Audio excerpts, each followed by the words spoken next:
Mm. My name is Mahdi Shaheeb Sher. My website is www.shaheeb.com. One of my interests in the world is the Islamic Revolution of Iran in 1979. Um, I think that the Islamic Revolution of Iran is quite an important historical event in world history. I think it's the first religious revolution in world history. I think that it's an Islamic revolution. Normally, revolutions are quite public revolutions. It's usually conducted by people, the people of a nation, of a country, who rise up against their government and kind of attain power within a country. I think that revolutions by people are very public, but they're usually very violent in nature. And I think that's one of the interesting characteristics about revolutions is that they do tend to be violent rather than peaceful revolutions. If we had peaceful revolutions, then maybe they would be more successful. But I think that we do have revolutions and they have a preoccupation of being violent, um, and their characteristic. Certainly, the French Revolution was very violent when they stormed the Bastille, and I think the Russian Revolution was also very violent. And certainly, with the Iran Revolution, the Islamic Revolution of Iran, it was also very violent, involving the American embassy in Iran. So these revolutions are like revolvers in the public environment. They're like pistols and revolvers. They kind of place a revolver to an innocent citizen and pull the trigger and determine the fate of a nation based on that revolution, which is a revolver in the public. And I think that's the best way of describing revolutions. They are very spontaneous, very violent, very unpredictable. They do create a violent tendency within a country that flares up in some kind of violence. Um, I do particularly support revolutions very much. I think they are special in a certain respect because they coordinate a whole country more than any other, perhaps human behavior or action, including kind of the control of government. I think revolutions rise above any other human activity when it comes to orchestrating or coordinating um, human behavior within a country and national behavior within a country. I think for there to be the unleashing of a reserve of energy that is populated by by its people, by the people of a country, and to have all of that energy contained within a nation and unleashed by its people, with perhaps millions of people, is a huge reserve of public energy that does change political events considerably. And I think that this is one of the most important aspects of revolutions, that they do have an unusual amount of energy contained within them. And they are very powerful for that reason. They are like there is kind of like gunpowder in the public in a certain respect. And I think that revolutions are very special in that way, and especially the organizers of revolutions, the revolutionaries themselves. My favorite revolutionary is Robespierre. I think he's one of the most remarkable of individuals in history. I think he's almost a prophet in terms of what he's achieved with world history. I think in terms of the public society he's created with his effort of revolution and development for his system of government and service in public, not so much indoors in people's homes, but we have a life in public. And I think that's due to one person, Robespierre. And I think that's one of my favorite people when it comes to revolutions. And I think he's the architect of many of modern day revolutions today. Most revolutions are quite modern day anyway, but I think that he is the architect of modern revolutions. And for a nation to be able to um, orchestrate and develop and kind of channel a revolution is very significant to the development of the world.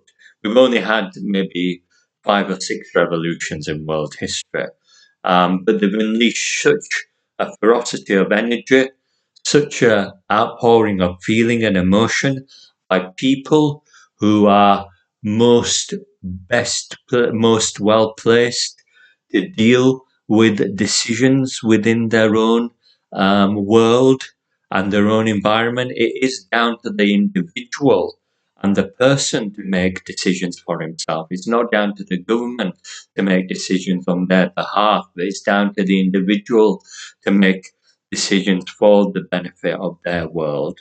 And I think that's why when people come together in a patriotic feeling of revolution and and duty and fervor that overrides any government like some kind of twig in a river is quite significant.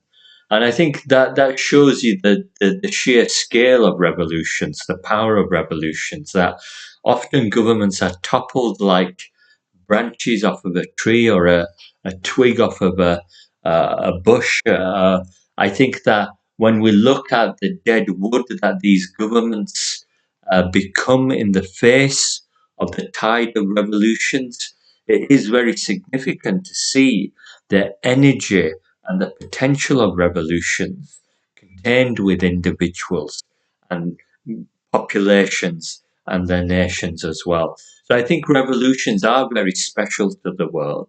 They are very important, although they do have a propensity towards violence and they are quite dangerous. I think that revolutions create some kind of a tide of feeling by people in the population and the goodwill of a country that supersedes any small stone that a government may represent in the world, and it completely overwhelms all obstacles or factors in the political environment to create its own change, an idea for change, and ideas and resolves. It creates ideas and resolve and change as well. It creates those 3 things. And I think that's why revolutions are very important in the world. I think we should have more revolutions in the world. I think that is good for the world. It allows the world to develop and progress further to a more advanced level. And I think ultimately it's the people who command revolutions, not some government or some prefecture or some other institution in society or any building. It's not a building, but it's an individual and a population and a nation that is able to overwhelm with emotion and feeling and an upsurge of popular will, dictate and command, and an idea to resolve any condition that the people may face. And often there are conditions to deal with when there is a condition of revolution that's taking place. There may be a shortage of bread, as was the case in the French Revolution when they stormed the Bastille. I think that with the Islamic Revolution of Iran, we did have some kind of requirement for religious fervor, some religious attunement and knowledge, and some kind of religious virtue in a kind of a modern sectarian environment.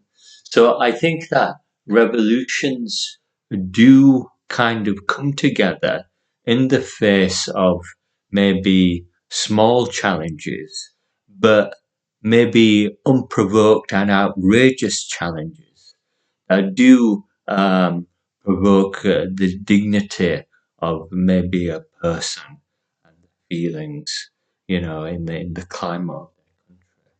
But the whole involvement of the number of populations, the scale and large quantity of populations, the number of people involved in revolutions.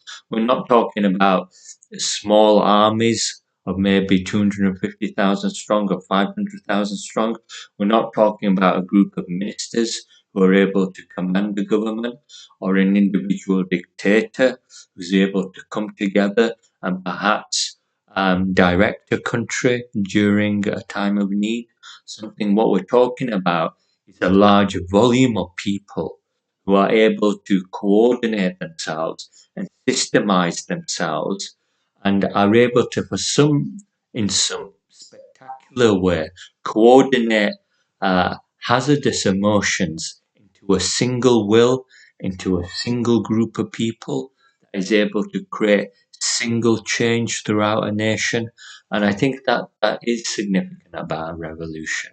And I think revolutions are a responsibility for the world.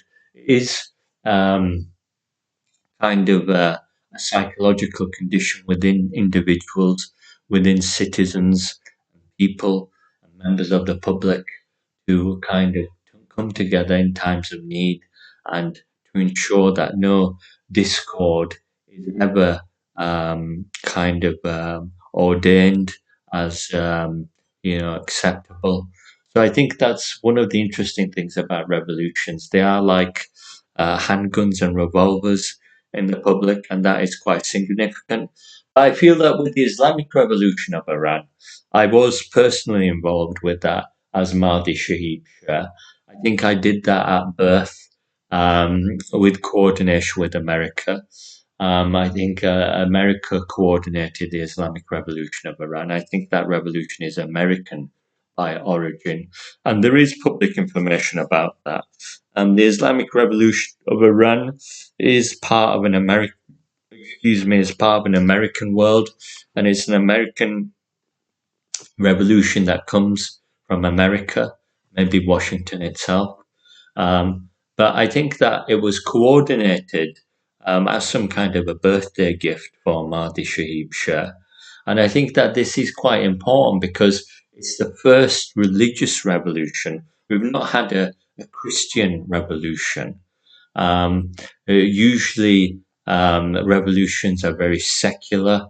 They kind of involve public opinion, which has to rise above any kind of section of thought or kind of any kind of box of thought. So I think that when you have an Islamic revolution, that kind of creates a new type of revolution, which is very different from other revolutions.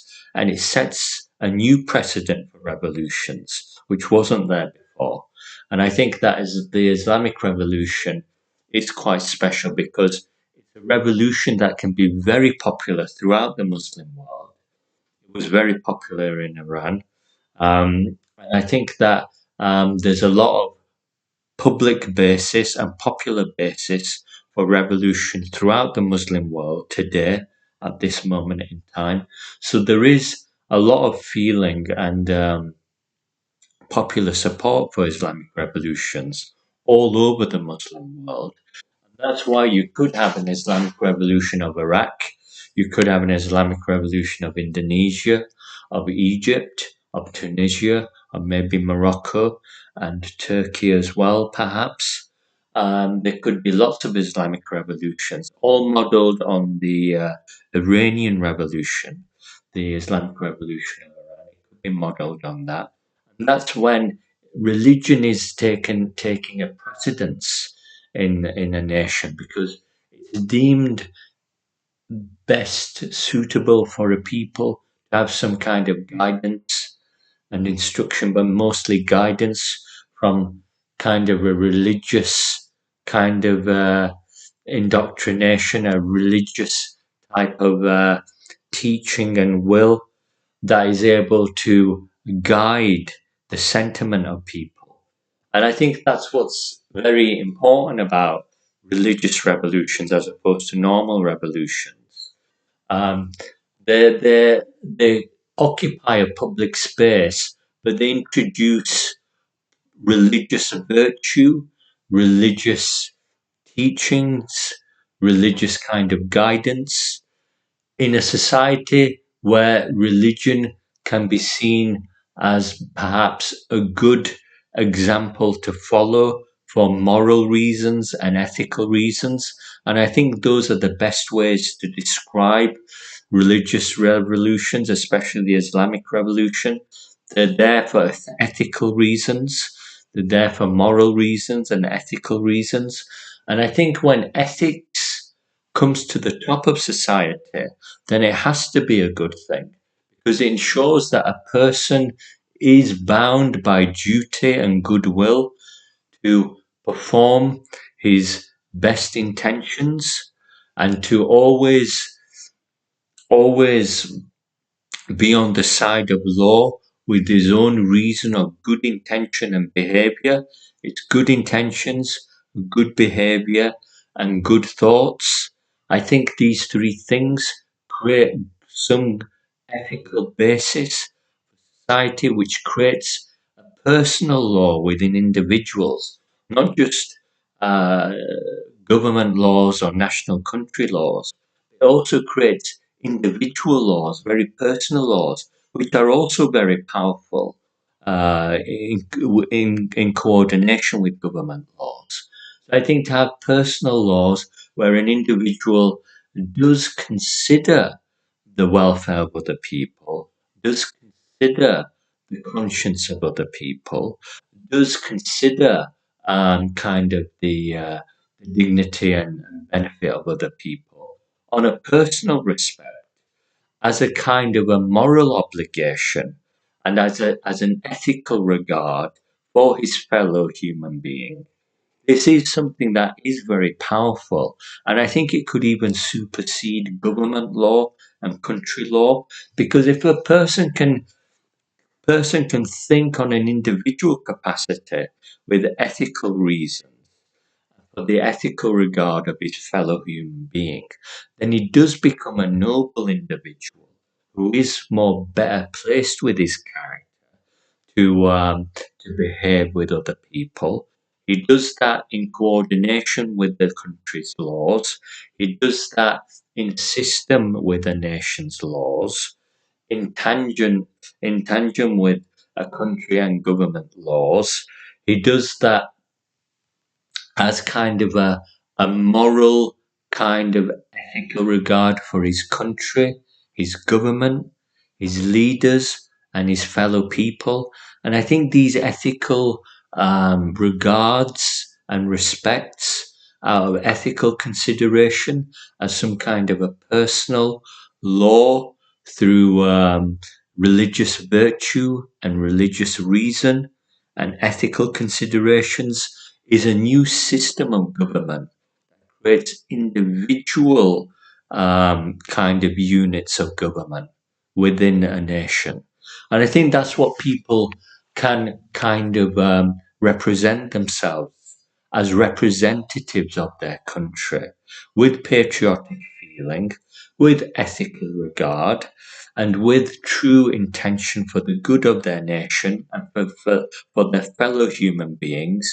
And I think this ethical regard as some kind of patriotic feeling is a very powerful release of energy that can be more powerful than simple dictates of law within a country as country law and as government law.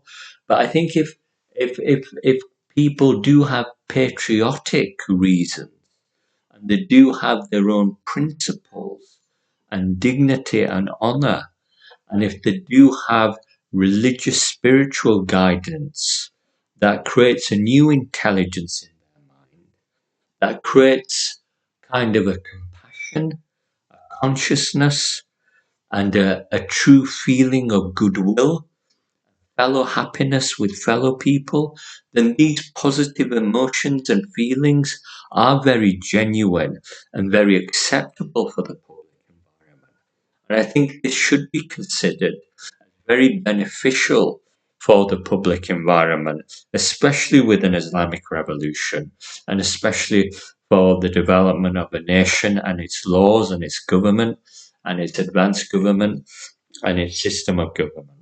Thank you very much. Thank you.